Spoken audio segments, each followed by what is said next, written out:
Assalamualaikum warahmatullahi wabarakatuh. Semoga kalian selalu sehat walafiat. Kembali kita akan lanjutkan yaitu pembelajaran fisika untuk bab berikutnya di kelas 10 semester ganjil. Kemarin kita sudah bahas di bab berikut sebelumnya yaitu besaran dan satuan, kemudian vektor. Nah, kali ini kita akan lanjut yaitu gerak benda pada lintasan lurus. Video ini tetap kita buat karena sekarang sudah sebagian pembelajaran dilakukan dengan PTMT, yaitu pembelajaran tatap muka terbatas yang insya Allah nanti akan berlanjut terus bertahap, akan masuk bisa sampai full. Kemudian juga kita akan nanti tugas-tugas tetap yang menggunakan daring, dengan cara daring tetap melalui GC. Baik, kita akan lanjut gerak materi berikutnya yaitu bab 3 gerak benda pada lintasan lurus. Nah, implementasi daripada gerak benda pada lintasan lurus yaitu yang pertama berkaitan dengan mobil melaju ke depan, kemudian ada sepeda orang bersepeda, kemudian kereta api melaju, kemudian kapal, kemudian ada bis atau mobil, kemudian ada anak melempar bola ke atas atau dijatuhkan ke bawah. Itu termasuk bagian dari lintasan lurus. Nah, gerak benda pada lintasan lurus nanti akan terbagi dua, yaitu ada gerak lurus dan gerak vertikal. Nah, contoh gerak lurus tadi udah, kemudian gerak vertikal itu adalah suatu gerak yang arahnya pada sumbu vertikal. Kalau gerak lurus itu dia pada arah horizontal. Jenis gerak lurus nanti akan terbagi lagi, yaitu ada jenis gerak lurus GLB atau disebut dengan gerak lurus beraturan. Ini memiliki suatu kecepatan yang konstan. Kemudian gerak lurus berubah beraturan yaitu suatu gerakan benda yang kecepatannya tidak konstan. Kemudian besaran gerak lurus yaitu jarak dan perpindahan. Dan yang kedua adalah kelajuan dan kecepatan. Oke. Nah, kita kali ini akan masuk yaitu sampai pada kelajuan dan kecepatan, dan nanti akan berikutnya dibahas yaitu pada gerak lurus seperti itu. Untuk sampai kali ini kita akan masuk pada besaran gerak lurus. Kemudian gerak vertikal itu ada dibagi lagi, ada gerak vertikal ke bawah.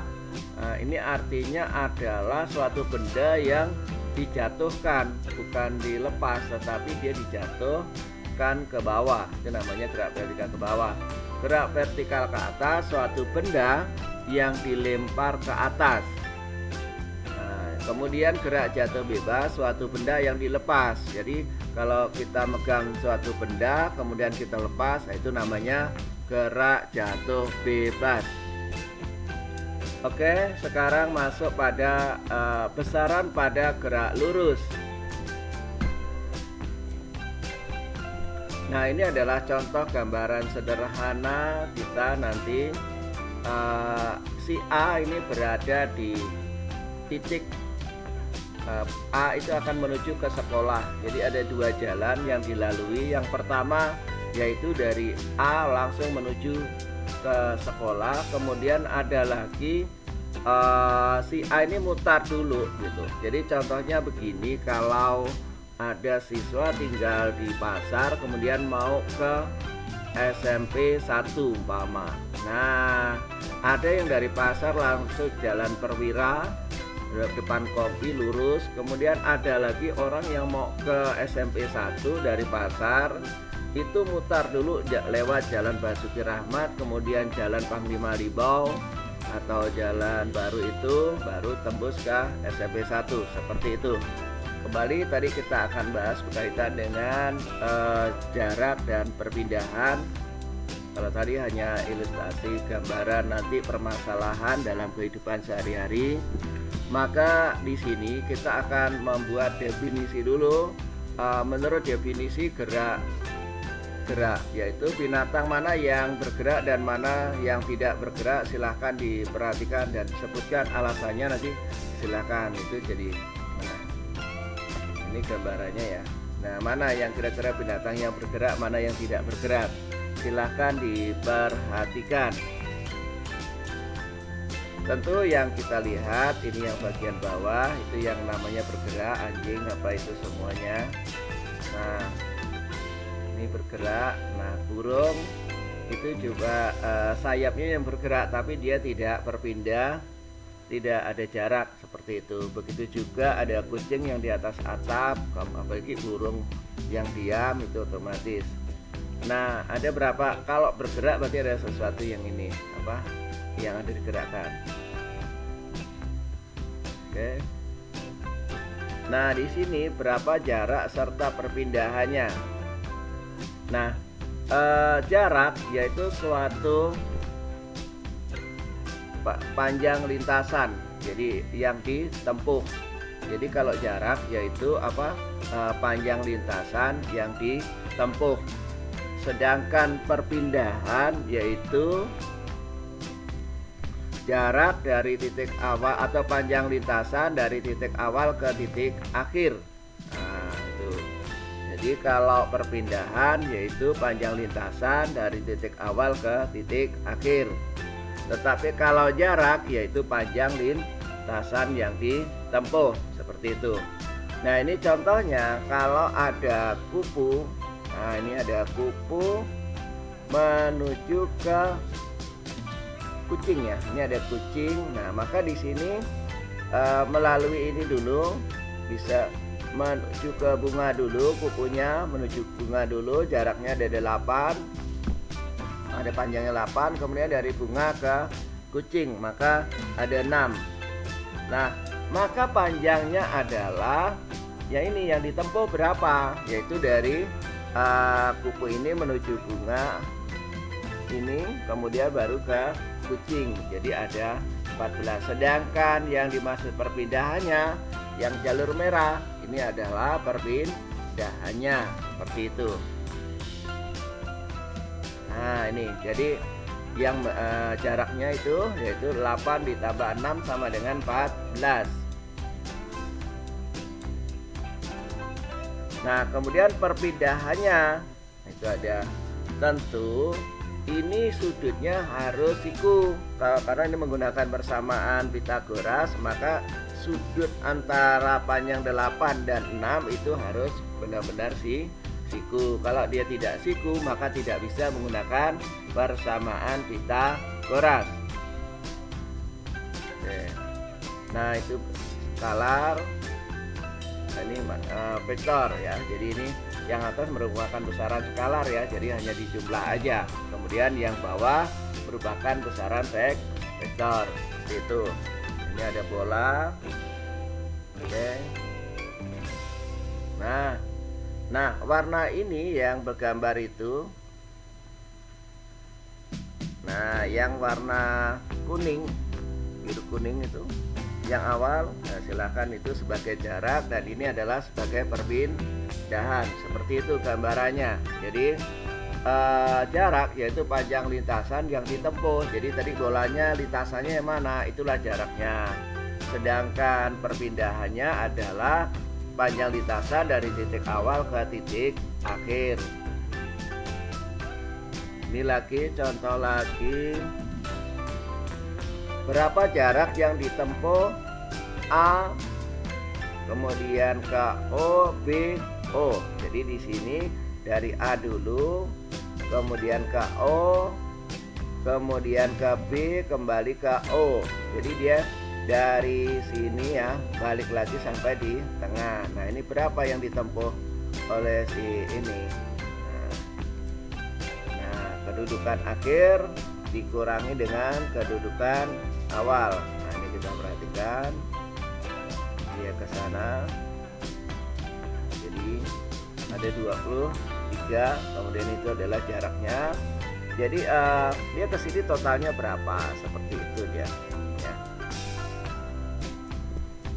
kan ke ya 5, kemudian 5, nah seperti itu. Nah banyak akhirnya itu. Nah jadi inilah gambarannya.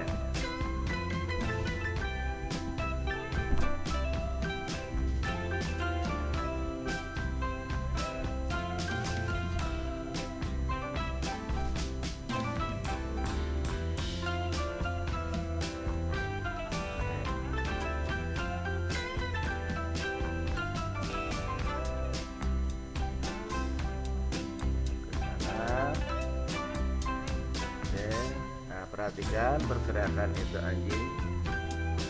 Nah berhenti di situ. Itulah dia jarak yang ditempuh. Nah, dan berapakah perpindahannya? Ya silakan.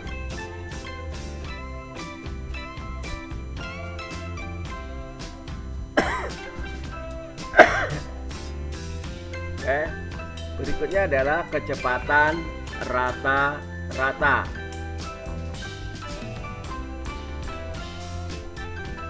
Mobil bergerak contohnya. Nah ini kecepatannya adalah konstan atau tetap.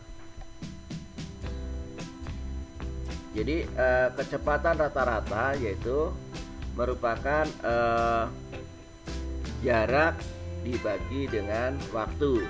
Jadi jarak dibagi dengan waktu. Jadi jarak dari titik awalnya berapa, di mana x2 min x1 itu artinya adalah x1 itu di berapa jarak awalnya. Umpama di awal ditulis 0, maka kemudian jarak keduanya berapa, seperti itu. Kemudian juga waktunya t2 min t1 berapa jarak awalnya, waktu awalnya dan waktu akhirnya. Kemudian dapatlah nanti yaitu delta X. Delta X itu adalah perubahan jarak atau interval jarak atau interval perpindahan dibagi dengan delta T, itu adalah perubahan waktu.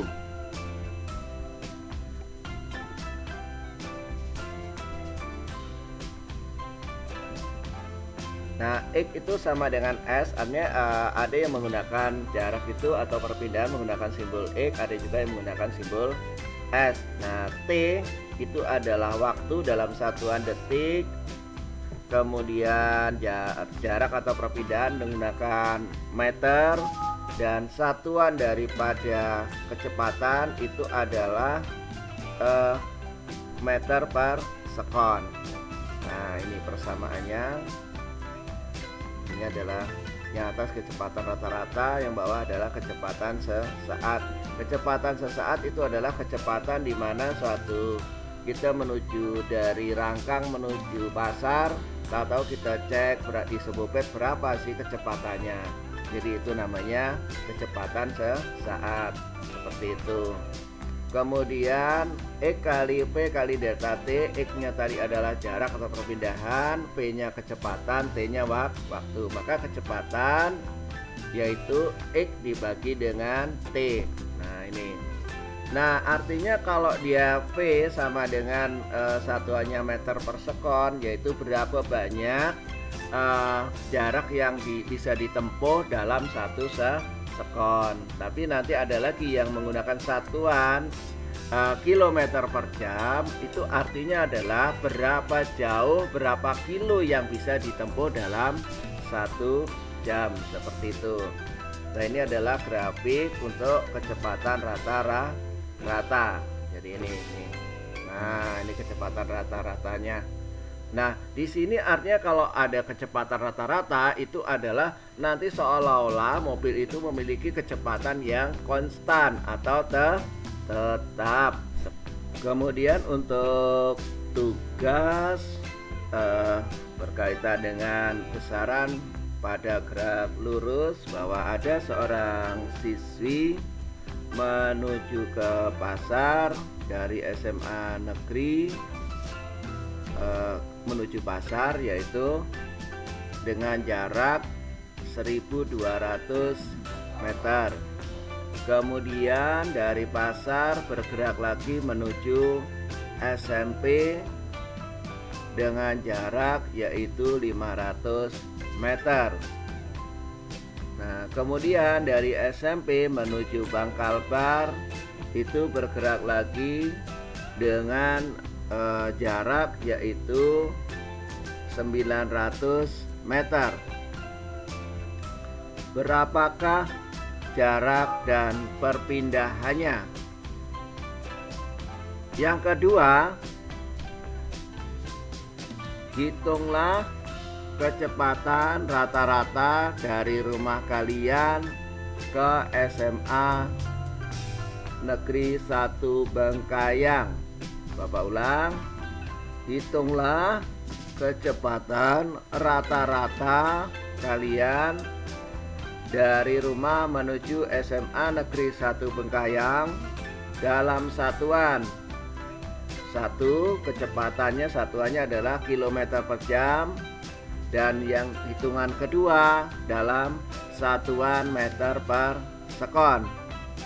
Sekian, terima kasih, semoga bermanfaat. Wassalamualaikum warahmatullahi wabarakatuh.